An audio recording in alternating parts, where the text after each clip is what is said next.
This last year we picked up a 6x18 surface grinder for the shop. During installation it was found that one of the leveling screws or jack screws was broken and required a replacement. I don't know the exact year that this machine was manufactured. I'm guessing sometime in the 50s or early 60s. Consequently, we can't just order the part, but looking in the manual it appeared that maybe it was just a bolt.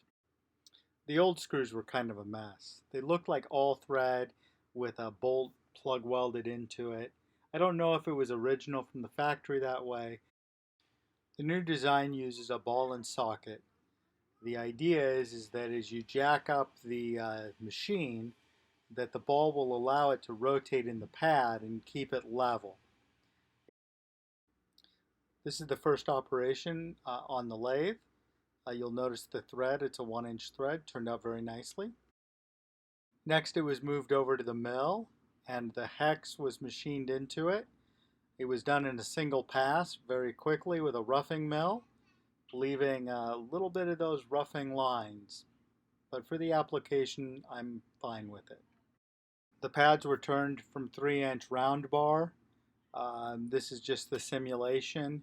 I didn't capture any photographs of this process while it was on the machine, but give you an idea what it looked like. Once all the parts were finished, they were bead blasted and then zinc plated and then dipped in a yellow chromate to give it that nice yellow chromate zinc plate look. It was then installed in the machine with some anti-seize, and I think it turned out very nicely.